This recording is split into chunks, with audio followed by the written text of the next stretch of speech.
Assalamualaikum and hi everyone. I'm Natasha Muhammad Ridwan from 2D PBI, and today is a final task for subject Sejarah Pendidikan Islam that is given by my lecturer, Madam Asmarika. I wish you all the best and I wish you stay safe and stay healthy, Madam. So I want to explain about my group's topic, and the topic is about pembinaan pendidikan Islam di awal keislaman. So I will tell a little bit and then I will continue for further information, and I will explain. Mempelajari sejarah pendidikan Islam pada zaman Nabi Muhammad, kita dapat mengetahui sebab-sebab kemajuan dan kemunduran Islam. Of course, everything that happens in this world, we have ups and downs, right? And then sejarah pendidikan Islam ini dia terbahagi kepada dua periode, iaitu periode Makkah dan periode Madinah. And I will tell you more about what is Rasulullah taught us during taught the late what we call it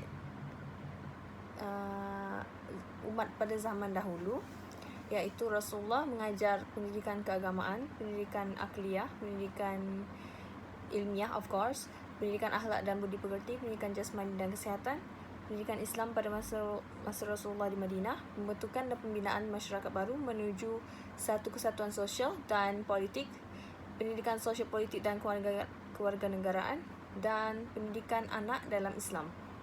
So they are the what we call it, the education that given by from our Prophet Muhammad SAW. And here the things that we want to differentiate between perbedaan pembinaan pendidikan Islam periode Mekah dan Madinah. Let's say this is the period from Kota Mekah, iaitu pokok pembinaan pendidikan Islam di Kota Mekah adalah pendidikan Tauhid, iaitu menanamkan nilai-nilai murni, nilai-nilai Tauhid dan dalam jiwa setiap individu Muslim, agar tercermin sifat-sifat yang perbuatan tingkah laku yang kita lalui setiap hari. Okay? Periode Kota Madinah, pokok pembinaan pendidikan Islam di Kota Madinah dapat dikatakan sebagai pendidikan sosial politik yang dijiwai oleh ajaran Islam. Okay. Next thing is education about the curriculum Islamic waktu zaman Rasulullah. In Mekah berkisar pada ayat-ayat Makkiyah sejumlah 93 surat dan petunjuk-petunjuknya yang dikenal dengan sebutan sunnah dan hadis. Okay. This is about menitik beratkan tentang keimanan, ibadah dan akhlak. Okay. The next things is at Madinah, kurikulum pendidikan Islam pada zaman Rasulullah di Madinah. Pendidikan Islam yang diajarkan berkisar dalam bidang keimanan, akhlak, ibadah, kesihatan jasmani dan pengetahuan kemasyarakatan. Upaya pendidikan yang dilakukan oleh Nabi pertama sekali membangunkan lembaga masjid. Melalui masjid ini Nabi dapat memberikan ajaran dan pendidikan Islam yang lebih luas. Okay. And next we go to method of education or metode pengajaran. Metode pengajaran dengan cara Nabi adalah dengan cara kita tanya kepada Nabi, tanya jawab, metode demonstrasi, and the last one is metode peneladanan, which is like we make as the lesson and then we should learn from the lesson. Okay. Okay, this is about pendidikan Islam pada zaman Rasulullah, iaitu pada masa Khulafa Ar-Rashidin, masa Khalifah Abu Bakar As-Siddiq. Abu Bakar seperti pada masa Nabi, baik dari segi materi maupun lembaga pendidikannya.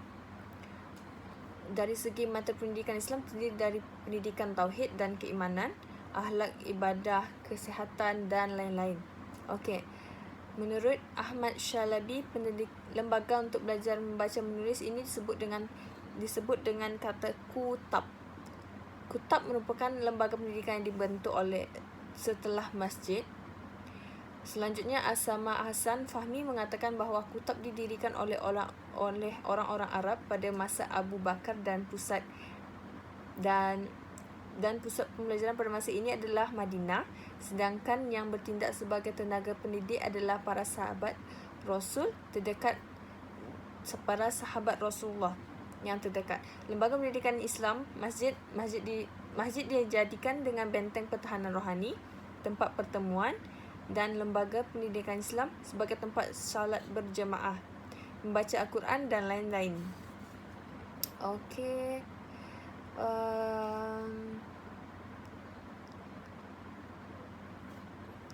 Kurikulum pendidikan Islam pada masa Khulafa' Ar-Rasyidin ialah materi yang pendidikan Islam yang diajar pada masa Khalifah Ar-Rasyidin sebelum masa Umar bin Khattab. Untuk pendidikan dasar ialah membaca dan menulis, membaca dan menghafal Al-Quran, pokok-pokok agama Islam seperti cara wuduk, solat dan sebagainya, syaum dan sebagainya.